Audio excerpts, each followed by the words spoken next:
Hi there, Scorpio, and welcome back to Feathered Serpent Tarot. I have to say thank you for everyone who has been watching, liking, subscribing, commenting. This is very exciting. My daughter and I just started this channel a week ago, and it's been so much fun to see the response as well as to think of new ideas to add to this channel to help you gain a little bit more insight into you. And perhaps we share the same interests. I'll be heading to Mexico soon to do a little research into the Mayan triple goddess Ixchel, something that piqued my interest on my last trip.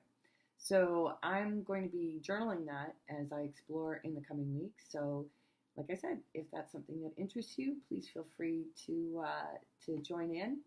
And I'm going to just get started on your reading. So this full moon focus for you is on your second house.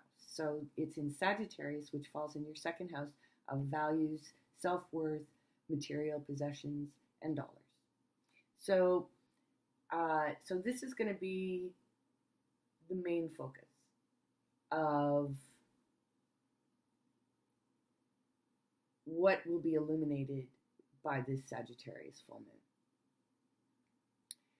So as I laid out the cards, and I've basically created two 3-card spreads. One is the Lenormand deck, which is very different from tarot, and it tells an interesting story that kind of dovetails into the 3-card tarot spread that I've laid out.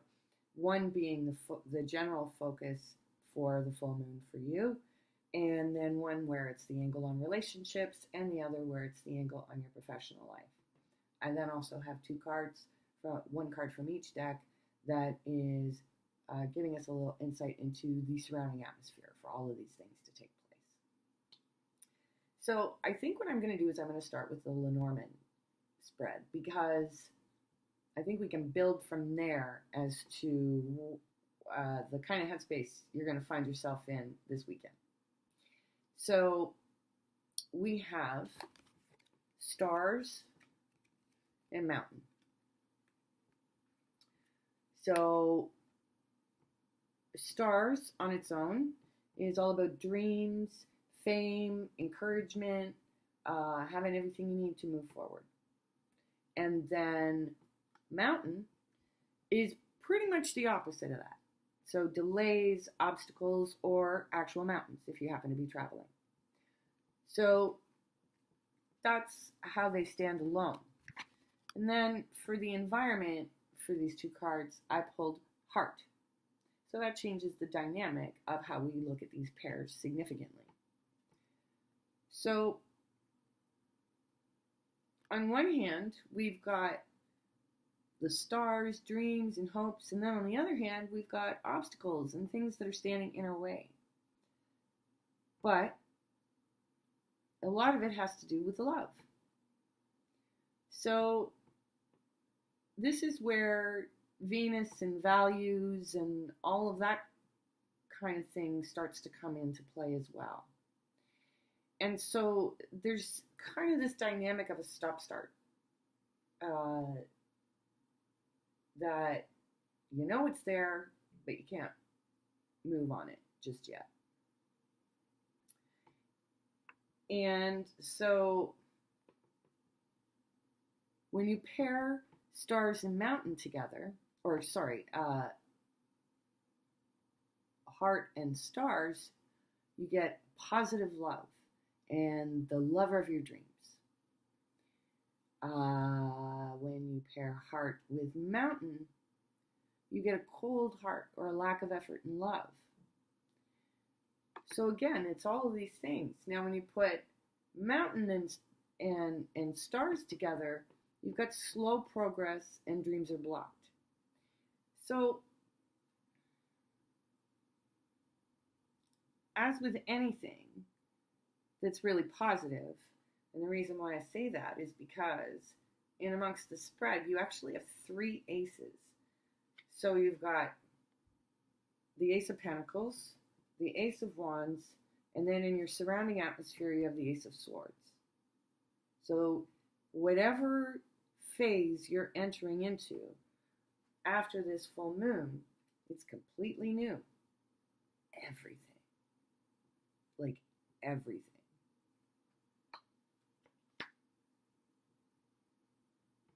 But there's no Ace of Cups. Just saying. So it's like the focus, it's like love is there, but that's not the focus. There are a few karmic steps because the other surrounding atmosphere is the Justice card. So there's karmic steps that need to be taken first. But that new beginning is right across the threshold. Just think of whatever obstacle that you're dealing with at this full moon as being the threshold. It's not a door that's closing. It's a threshold that, I don't know, maybe the molding is loose or something. That's kind of the impression that I'm getting from this.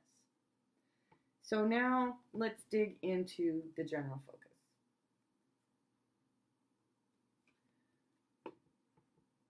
The general focus for you is the Four of Coins. So this card I often say is the card that is holding your cards close to your chest. So this new beginning may be affecting others around you. And so it could be affecting your love relationship. And the thing that I notice predominantly about this card is that this woman is alone. She also has, her body language is showing that she's closed. She's not ready to open up just yet about her thoughts, her feelings, her plans, nothing. Typical Scorpio.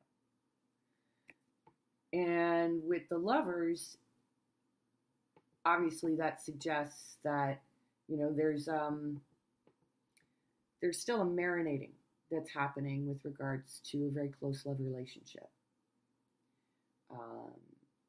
partnership of some sort. And so when we look at the relationship quadrant, we have the Four of Swords, which is rest. And isn't it funny, when you put these two together, they're both women on their own, and they're both closed. It's different though. There's a different sentence. This one's sleeping, all cozy and curled up, and this one is just looking straight at you, and is closed. So, but there's a very similar resonance between these two cards. So we have the Ace of Pentacles clarifying. So it's like, okay, the sequence has begun, but it's time to rest. It's time to just sit with things for a minute. In terms of the focus on relationships, which is not surprising because of the activity that's in your professional sector. So let's take a look at that. We have the Ten of Cups, which is total and complete emotional fulfillment, family, friends, everything. Covered by the Ace of Wands. This is where all of your inspiration is either coming from or being directed to. And it's paying off. So it's not a big surprise that the emphasis on your love relationship may be going a little bit to the background, because in your atmosphere, you're experiencing new beginnings, and definitely in a very, very karmic state of being. It's critical that you're making the right decisions at the right time. It's actually a very wise thing to do this, because if things are still in a state of flux, if there are obstacles in your path, then you have to be in a place of observance before you make any final decisions in terms of the options that you have in front of you, because there's so many of them.